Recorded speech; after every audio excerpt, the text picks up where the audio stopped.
Welcome into Rounding the Bases. Round the bases. Everybody knows Joe Goldberg. It's around the bases. Everybody knows Joe Goldberg.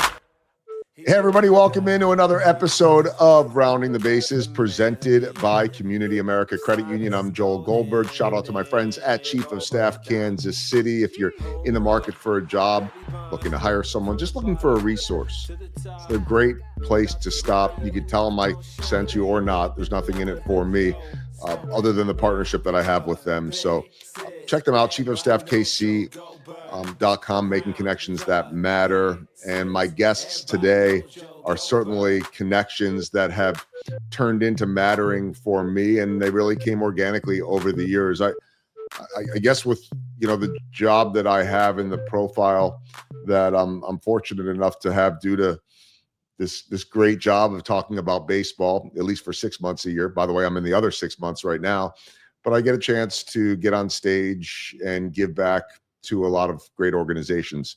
There's not enough time, by the way, to do all of them. I wish there was, but this is one that I think I don't know the right way to say it. I got attracted to, and now it has become something that matters to me, even though it hasn't really been something that has been a part of my life. I know enough people that it would affect, and so I'm bringing back guests to talk about a great cause and event coming up that I think should matter to everyone. Every journey has a turning point, and for some it comes from a moment of triumph. For others, it's born out of hardship.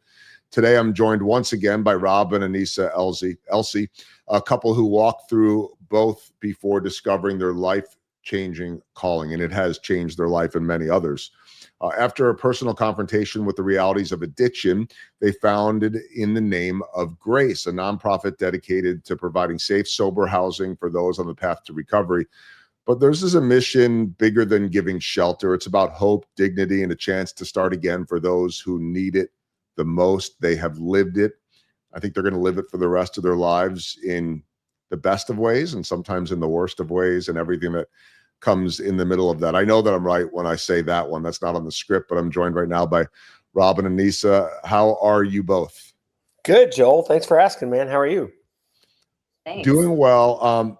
Big event coming up, and we'll talk about the breakfast here in a moment. Well, let's just do that out of the gate, because if anybody is listening and they move on and stop at Starbucks or whatever they're doing, and then they get sidetracked to something else, because we know our minds are all over the place nowadays. Anissa, tell us about the big event coming up at Arrowhead Stadium. Okay, great. Well, thanks for leading in with that. We have our second annual Giving Grace Breakfast coming up on October 23rd, and it is at Arrowhead Club, Arrowhead Stadium in the North Club. And we're super excited. Last year was our first year with it, and it was a huge success. And this year is going to be nothing short of that. First of all, because we have an amazing MC that you may know, Joel, and we're so appreciative of that. But we also have our guest speaker is someone that you brought to us, and maybe you might want to talk a little bit about that before I get into more details. Yeah, the cool thing, this is all connected, at least in terms of my podcast, because the speaker is Scott Spezio, who was a guest on this podcast a few years ago. Also someone that I wrote about in my most recent book. I'm excited that everybody is getting a book at the event as well, which is cool because, I'll sign them, that's fine, but I think Scott could sign them as well. Scott is a former big league ball player, a second generation big league ball player who won a world championship with the St. Louis Cardinals, as his father did. He also won a world championship with the Los Angeles Angels, or maybe they were called the Anaheim Angels or the Los Angeles, whatever they were called back then, that California Angels, I don't know, the name changes. So he's a two-time world champion that had it all, and a reminder to all of us that no matter what our lives are, there are temptations, there are paths that could sidetrack us. We don't sign up for those. We don't look for those. And even if you are a guy making millions of dollars, and while Scott wasn't a superstar, he had enough of the look. He was playing in a rock band, like a metal band, and doing very well with that. He was a two-time world champion. But in the middle of that, pain pills, injury, led to a guy that started to drink more, and drugs and everything spiraled. A guy that said he was more likely to go back to his room after a game and look at the Bible than he was to go out. But suddenly, he's drinking, a handle of vodka a day and ultimately arrested number of times and, never back in the game. And he's been sober now for years and he's making an impact. So a great reminder. And you guys know this, Rob. I mean, the two of you with a lot of support around you are trying to do something really important and to create that network of people that'll support it. It becomes a lot easier when you have someone that has stats on the back of a baseball card or fill in the blank, right? Because one, it makes them very human. How can this guy that can hit a baseball and do things that most of us will never be able to do still be that susceptible to what the rest of us are susceptible to? It's a reminder that we're all vulnerable to this. And, there's a good chance that people know who he is too. And that's why we bring someone like that in. So I don't know, to me, and I'm curious your take on it, Rob, whether it's someone famous or not, it gets the attention when it's famous, but I think there's just that human element to it that we all are vulnerable and at risk. 100%, Joel. I say this a lot, that addiction does not discriminate. Mm-hmm. And it's a disease of the brain. It's in you or it's not. It doesn't care what your race, color, creed, religion, anything is, social status, IQ. And then Scott's a perfect example of that, right? This is a guy who had it all and had some God-given abilities that got him to a really awesome place that most of us will never be able to conceive or couldn't even think about. And yet he had addictive disease. And when things started turning south, that brain got triggered. And once he hit it, he couldn't pull himself back out without help. And that's really what our organization is about, is, helping people find that help. People are going to be blown away and moved by his story. And another working on a movie on him too. I mean, they're going to be, by the way, and Anissa, I know you could talk about this. The story's a bit maddening too. Like it's, when you're dealing with addiction and you want to help people, I think that it's easy to try to be empathetic, to feel sorry for them, to want to help them, for it to tug at your hearts. But there's also the element of being mad at them,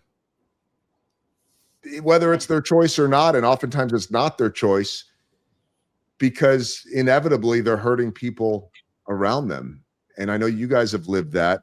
Scott lived it. He is still at this point mending fences. And I believe, and we'll talk about this on stage, rebuilding relationships with his kids. It was never his intent to hurt people, but people are going to get hurt on the way. And as parents that went through this with your daughter and are still going through it with your daughter, and I think you guys would say probably will be going through it forever. Maybe not, hopefully not. But one way or another, you will. You just will be. It's a part of your lives and the aftershocks of it. How, as parents or loved ones, do you balance or justify some of the emotions that come in that you don't want to be there, but inevitably come with it? Yeah, that's a really good question. And there's so many things that come to mind. One is the concept of enabling, because early on in Caitlin's addiction, we really didn't know that we were enabling. We just thought we were trying to do the right thing for her and trying to give her everything to show her, you can have a great life. And I think a lot of people make that mistake. And until you go through it and realize what you're actually doing by enabling is you're perpetuating the disease, you're feeding it. And tough love is tough, but it is truly the only way that we believe that someone who struggles with addiction is going to hit their bottom or find their bottom without being given another hand up or another hand out. They might need a hand up when they're ready for it, but that hand out is typically disguised as enabling. If I could just add on to that real quick, you're right. And it's almost like, especially with young adults or late teens of good socioeconomic status, their parents have the ability to enable, to give them things they think will fix the problem. work through the problem. If you stay sober, I'll give you this. If you go to treatment, I'll give you that. If you could just not do that, we'll give you this. And boy, that was our life. And not that we were rich by any means, but we had the ability to try to navigate through with all the wrong things. And I sometimes wonder if young adults, as they enter into that terrible world of addiction, that the ones that don't have the people to enable them as much might find their bottom sooner, and get the help sooner. It's terribly frightening that everyone's bottom can be different. And unfortunately, our daughter's bottom, she hasn't found it yet. But I've got a lot of friends in recovery, a lot, and all their bottoms were different. And they're amazing stories of when they found them, how they got to them. And it's like the ones that got cut off from everything earlier, the bottom may have been really ugly, but they may have found it a little faster. They didn't have people bailing them out of jail. They didn't have people to get them great attorneys. And so those things helped them get to recovery sooner because they didn't have an option. Death was the only alternative. And so, and also to the whole choice, you get angry at them because of a decision they made. Well, they all made a decision to use, whether it was drink, drug, whatever. What their brain did with that is not the addict's fault. That's genetics.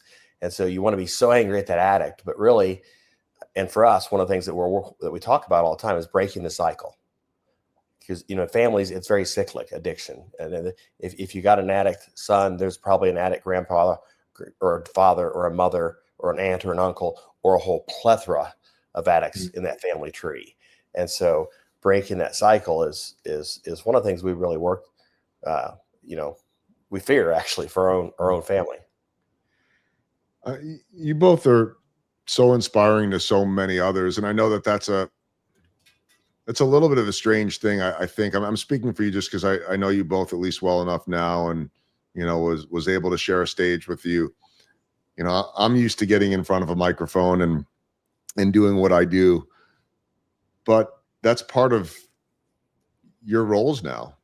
Yeah. I want to say it's part of your job. You both have other jobs, but it's expected, right? Which means telling your story and telling your daughter's story, which to this point hasn't had a happy ending. It might, and I know there have been some happy moments, and maybe one of those happy moments is becoming parents again. Wasn't part of the plan, that's for sure. But I know that has sent you in a whole nother direction that doesn't give you the time to grieve as much as maybe you would like to or not. And oh, by the way, you're trying to pick all these people up along the way.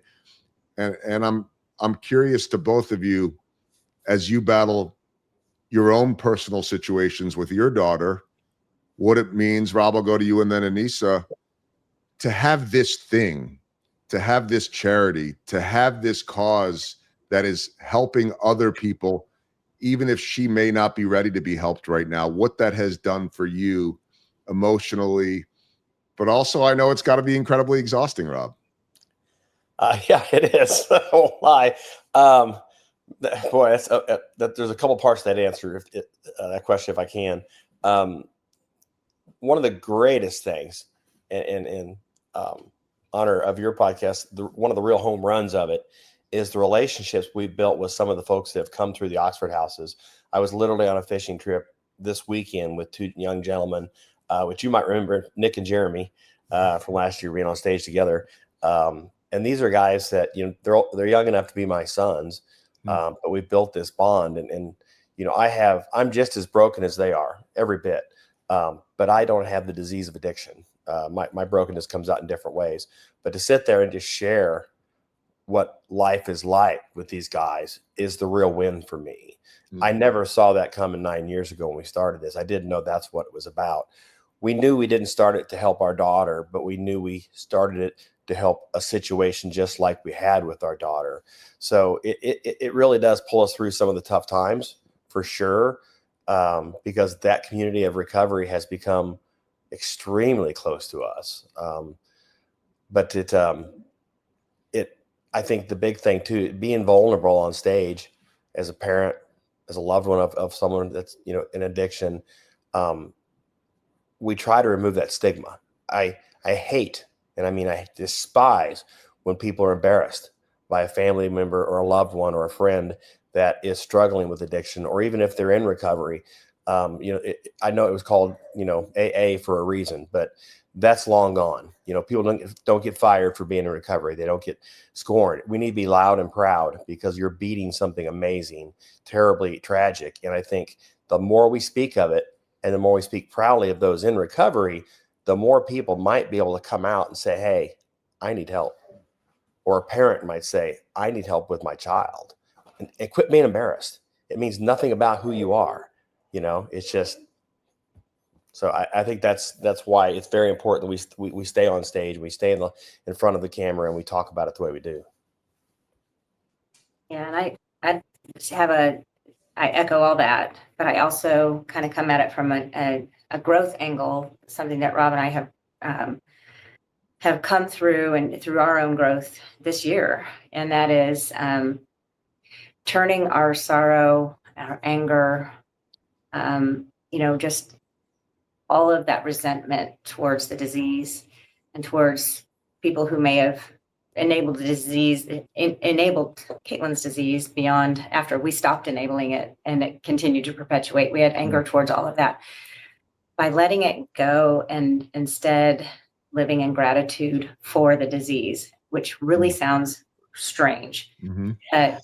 If I boil it down, it's without Caitlin's addiction and everything we learned about addiction and that horrible disease, we wouldn't have started Grace, and we wouldn't have almost 500 residents today living in a safe, sober place in Missouri.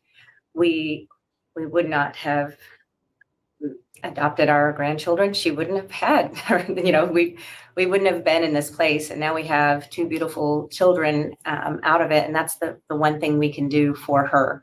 We couldn't fix her. We couldn't make her not an addict. We just couldn't do that. It's not our disease, it's hers. But what we could do is control the things that we were able to control. And now living in gratitude, which sounds weird, it's such a much easier emotion to have and a much nicer way to live than to always be angry and upset over the addiction. It makes sense. I know without knowing that's a lot easier said than done. It doesn't happen overnight. How long did that take, Rob, to get to that mindset? Because it's got to be a very liberating one to get there. I'm going to be honest. It became very obvious to me about a year ago. Right after the event, we went to the alumni of Oxford Houses hold a big retreat, and we went for the entire weekend of the retreat. And I apologize to get emotional. Our kids were walking all over the place. We didn't even know where they're at. And we have a picture of Joey carrying his tackle box and his fishing pole, and he's just walking around. People are helping him fish. And, there's 150 people there. We know most of them, some we don't. And it just became very obvious that I was so grateful to be part of that community. It's like, then you have to really boil it down. And it's one of those thoughts that I cannot be grateful for where I'm at this very moment and have animosity or anger towards what got me here. And so that's when it really became gratitude for me, and everything about all of it, because our relationship with you is a perfect example. All these things that we have, and I'm grateful for all of it. And unfortunately, how we got there was pretty darn tragic, but we couldn't have got there without that tragedy, weirdly enough. Yeah. I'd like to think that I would have met you guys. Well, I think I would have met you one way or another, but there certainly has become a deeper meaning and a connection for me with you. And I know so many others feel that as well. There's a responsibility now for all of us. And I hope that I'm never affected by it in the way that you were, but I'm affected by other things. I get it. And, it does take everyone to help out. And the community, from what I saw at the event last year, which was at the Starlight, now going even bigger over to Arrowhead, was, for a first year, guys, there are a lot of people that did not have a dry eye in the room at 7:30 in the morning, which is way before I usually do anything, by the way. And I know that I'm probably not describing it as well as you guys can. There was an energy and a feel in that room, a feel of togetherness, of community, of wanting to make an impact. that sometimes can get lost in the shuffle of all of the events. That's just a byproduct of having so many giving people here in this town. Could both of you, Anissa, I'll start with you, describe that feeling? I know I'm right. I don't know that I'm describing it right, but there was something special in that room that I expect to be the case again this year. Yeah, absolutely. And you know, what's interesting, last year was our first year with the breakfast. Prior to that, we had a couple of grace races, so like 5K, 10K. We had our American Royal event, which was basically us turning something we knew how to do into our passion. But those were really big events, but nothing ever gave us the opportunity to have the platform that we had at the breakfast. We had the ability to stand up and not just tell the story, but explain what we do and our connection with Oxford House Incorporated, and put people on stage that have lived it, who have come through to the other side. We had people saying that, you know, they don't think they'd be alive today if they hadn't met Oxford and then got into an Oxford house. And we hear that all the time. And I think that the honesty and the vulnerability of every person who stepped on stage, including our guest speakers, you know, Michael Mackey and Scott Parks, their vulnerability and their, you know, just willingness to just put it all out there was just a movement that you just can't describe. You have to see it for yourself. And this year's run of show, if you will, is shaping up to be amazing. And you know, the first year is always going to be, you know, like, oh, that was just the best. It's going to be hard to beat that, but we have some really cool things in store. So I'm excited for the energy this year. Just to let everybody know, if you're listening to this and you're interested in attending, or you know someone that might want to attend, or you want to help out in some way, the website is inthenameofgrace.org. The Giving Grace Breakfast supporting Oxford Houses in Missouri. It's Thursday, October 23rd, 7:30 a.m. The North Club at GEHA Field at Arrowhead Stadium. That's the official, you know, title, you know, Arrowhead Stadium. And I'll be emceeing. Scott Spezio is the guest. Highly encourage you to attend, to check it out. Just some stats from the website. Nearly 1 in 6 Americans battle a substance use disorder, but less than 10% actually receive help. That means that there's a good chance that you know someone, whether you know it or not. You do know someone. You just might not know it. And a little bit more, Rob, about these Oxford houses. I'll read off a little bit of the stats that are on here, and then I want you to fill in some blanks of why this is so important and why they are so effective. Grace is dedicated to growing the Oxford House model of recovery, a proven approach with a 95% success rate. That's pretty off the charts there. Fundraising efforts, grown this strategic partnership to include 50 or more houses serving 700 plus residents per year in Missouri. So why? Well, one, Rob, describe a little bit more of what these Oxford houses are, how they work, and why is this model so successful? Sure. It's very unique. So Oxford houses are independently owned by real estate investors. They're not owned by Oxford House Inc. They're not owned by a treatment facility. There is no actual treatment in the house. There's also no paid staff in the house. The houses are self-governed, self-ran, and the landlord holds the lease between himself, the landlord, and an EIN number that the Oxford House Incorporated has established, because the residents will come and go. They're not tenants, they're residents. They do pay a weekly expenses shared that helps, you know, pays the rent, utilities, stocks the pantry a little bit. And they help each other typically through a traditional 12-step type program. And you come in for yourself, and the motto is you come for yourself and you stay for others. So even after you start realizing that, wow, I'm feeling good, I now know how to get up sober, go to work sober, come home, deal with my problem sober. I can balance the checkbook. I've got my driver's license back. My parents speak to me again. My kids are with me. You stay a little bit longer because there's going to be somebody coming in that needs exactly what you needed when you came in. And that's the replication. So I think the big word there is replication. It's a system that replicates over and over and over. Now, there are outreach workers, which are actually paid employees by Oxford House Inc., that oversee it all, and they help find new houses and new landlords and get them open. So they make sure that that replication is working.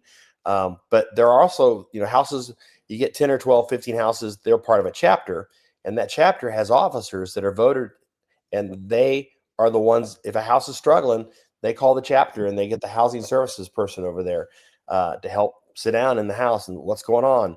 Well, this is happening or this is happening.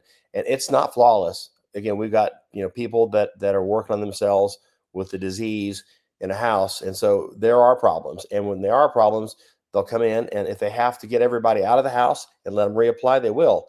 But that's what keeps that success rate so strong, is you see your brother or sister struggling, you help them.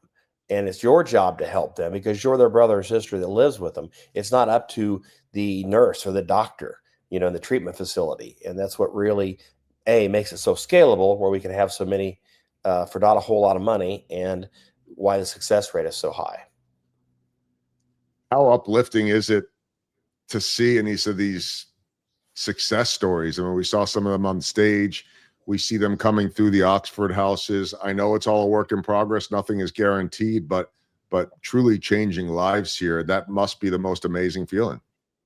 It really is. And what's the beauty of how it grows is through replication. And because we've had so much success within the houses, to open a new house, you need to have a good track record. You need residents who have a good track record that can go open a new house. And so then they are the new leaders in that new house, and it just grows and grows, and it's just incredible to watch. It's just there's nothing better to stand back and watch and see some of these couples getting married. We've had several couples that have met in Oxford, and through they've had enough time of sobriety that they that they were able to move out, become alumni, and now they're still very actively involved in the Alumni Association. But they've started their lives together, which it's really cool.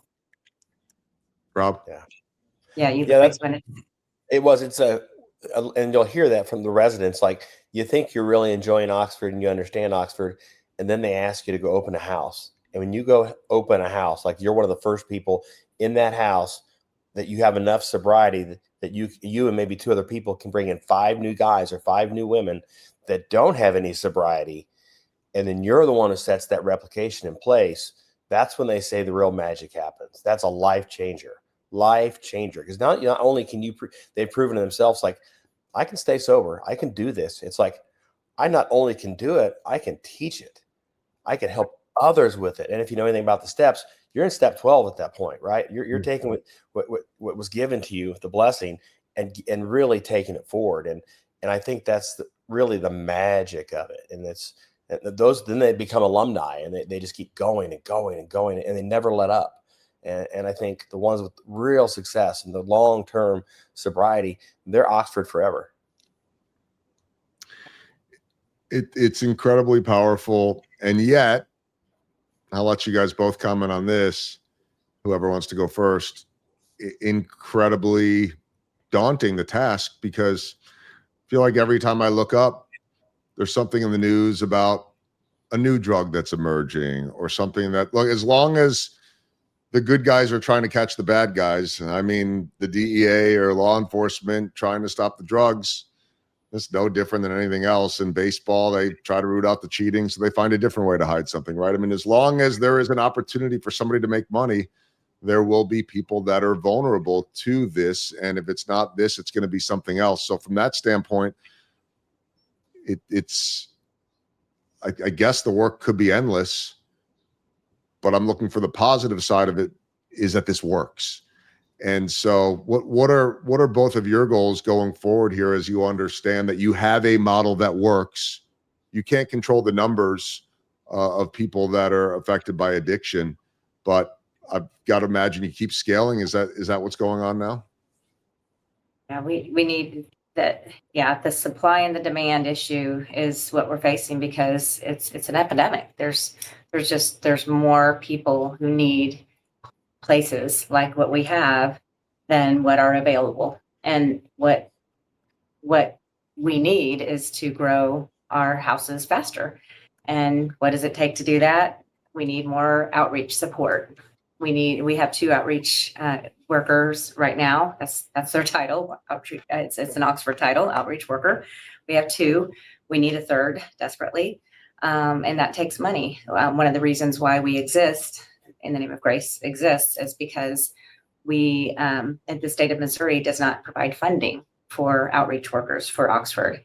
They did up until a certain point many years ago, and then the funding was pulled, and that's when we stepped in and decided this is where we wanted to make a difference, and so that's mainly what we do is raise funds and raise awareness, and we just need more money to do this, and that's why we have fundraisers like what we're having, and we're just hoping people on your show will be, if they can't make it to the breakfast, we also have a Giving Grace Circle where you can give a little bit each month. Every penny counts. It really, truly does. We don't have any paid staff.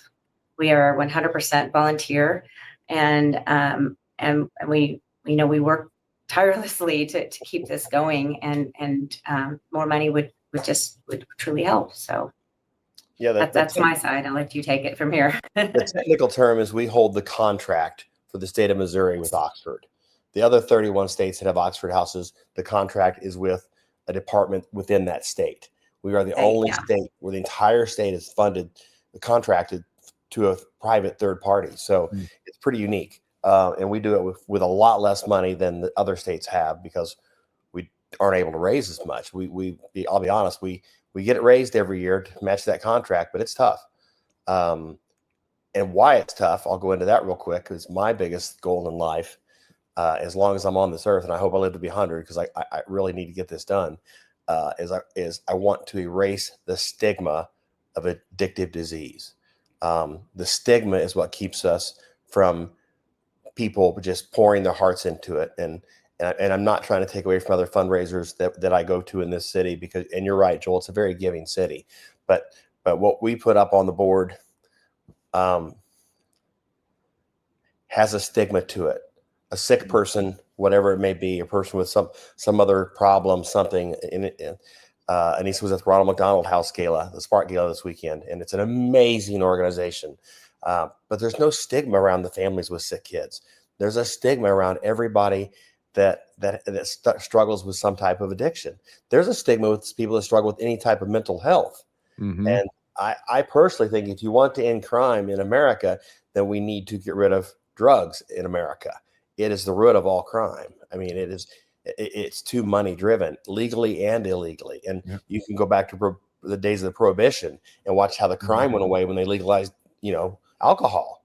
It's crazy. And so I'm not saying that it will ever do that, but I think we need to continue to work on it. And that's a separate piece that I plan on moving into, future in life when my time frees up, maybe when my kids graduate college. But removing the stigma for me is everything, because these people deserve all the help that they can get. And when they get it, what you see people that were dregs of society become members of society. So amen to all that. And it really is so proven to work. And you're right, every day that we could chop away at that stigma, in terms of addiction, in terms of mental health, it's the same thing. I think once people understand it, they can do so with a much more empathetic perspective on it, and understand that this is, it's real. It's a challenge. It's not something anybody wants, even if they made a bad decision along the way. Anissa mentioned the ability, if you can't go, to donate as well. The website is inthenameofgrace.org. So if you jump on there, you can learn more about the event. Also, you can donate, or you can do both, by the way. But if you want to donate, this is from the website, so I'll share it in case people don't look. A resident staying in an Oxford house has an 87% likelihood of maintaining sobriety after 24 months. That's the step towards breaking the cycle. A monthly contribution of just $36 ensures that a resident has a safe and sober place to sleep and live, just $1.17 a day. I know this sounds like, one of those infomercials. Maybe it is, but it's all for a really, really good thing. 100% tax deductible. It is a very easy way to make a donation, and they have all kinds of different numbers you could put in there, or there's a custom monthly, and you could do $5 a month, or you could do $500 a month, or anything in between or below and beyond. So it's very, very easy thing to do. It will make an impact in lives, because it is making an impact in lives. For either one of you guys, any final words before we get ready here and hopefully see some people? I know we're going to see people, maybe some of my listeners, on October 23rd. No, thank you. I appreciate your infomercial. That's fantastic. And you can also do a one-time donation if you don't want to be in the Giving Grace circle. But yeah, that would be wonderful. Just that the event is on October 23rd, and we have single tickets available, as well as we still have sponsorship opportunities available, and we do a lot for our sponsors as far as promoting you and recognizing you. So would really appreciate anybody who might be listening who's interested. I just real quickly, just something that almost towards the end of our breakfast last year, one of our board members, who actually is the CEO of Starlight, Lindsay Rude Clifford, who a lot of people in the city know, she got up on stage and got very vulnerable and explained that her father struggled with alcoholism and had most of her life, and that when he got into an Oxford house is when she was able to rebuild this relationship and have a relationship with her own father.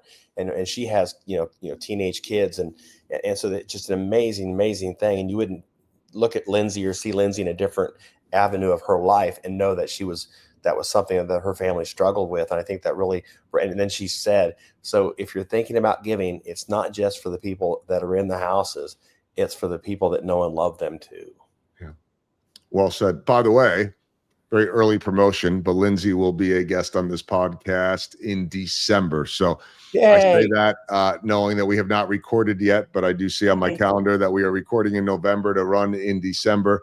And who wouldn't want to hear from the CEO of Starlight? What an incredible venue. So even though you guys have moved on to Arrowhead, that is a spot. Actually did two very meaningful events there last year. Did your event there last year, and the Negro Leagues Baseball Museum's annual Hall of Game Gala. And so two causes that in totally different ways really speak to me. So just want to let you guys know what you hear from so many people. You're both heroes. You're both inspirational. I know it's not what you signed up to do, but I also know it's become your life's calling.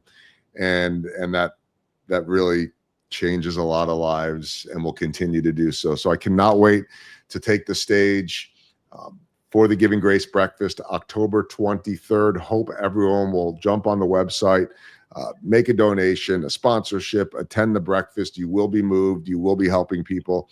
Rob and Anissa, so glad to call you both friends, and we'll continue to do this. And thank you so much for all that you're doing for our communities throughout the state and beyond. Thanks, Joel. It's around the bases. Everybody knows Joe Goldberg.